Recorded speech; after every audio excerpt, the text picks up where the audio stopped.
sa manhunt. Ang dapat ay demolition lang ng 400 bahay sa isang compound sa Caloocan City. Ang tinutugis, di pa nakikilalang lalaki na namaril ng isang pulis. Bukod sa kanya, 6 na iba pa ang tiyak na sugatan. Pero higit pa raw dyan ang bilang ayon sa aming source. Saksi si Jay Sabale.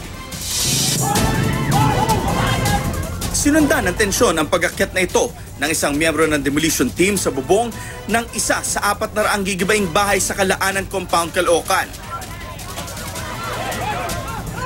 Agad inaresto ang nambato.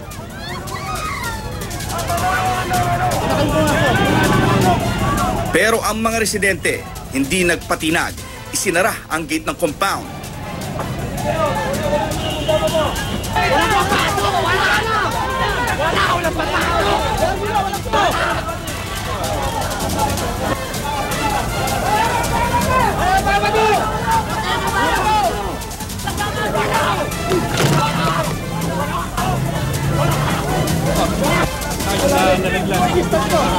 Pero nang mabuksan ng grupo ng sheriff ang gate,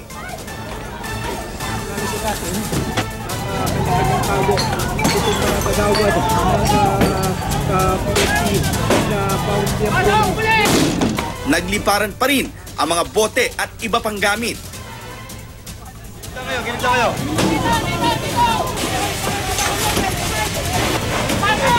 Sa gitna ng gulo, isang may dalang barilang namataan ng mga pulis na sinundan ng pagbagsak ni P1 Virgilio Cabangis.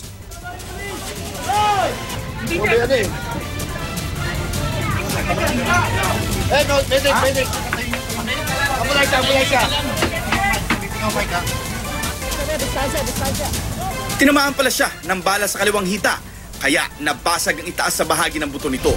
Ngayon nung nagkabatuhan po ng mga bote po, mga nang bato na po yung mga rallyista, nag-cover po kami lahat sa gilid. Eh syempre po, yung gilid po na pinagtaguan, may screen na po siya na para hindi po tagusan ng mga bato ho.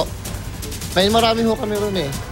Tapos nagulat na lang ho ako, may tumama ako rito. Akala ko naman ho, bato lang. Pero may narinig ka na? Meron ho, malakas ho.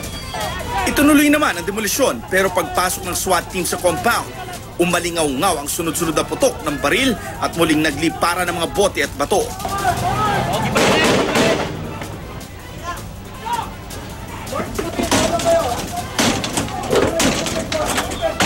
Pilit tinugis ng mga pulis ang nabaril na armado raw ng kalibre 38 at sumpa. Pero nakapuslit ito matapos magsara ng gate at tumakbo sa bubungan.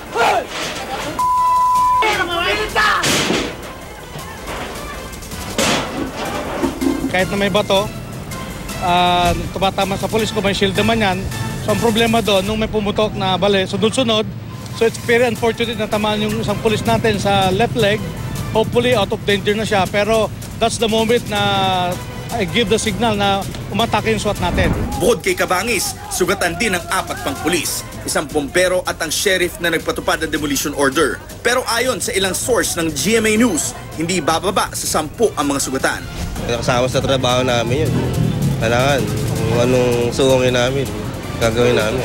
Natuloy pa rin ang paggiba ng mga bahay sa bisa ng 2 writ of demolition mula sa Manila RTC at Metropolitan Trial Court. Ang ilang residente naiyak na lang.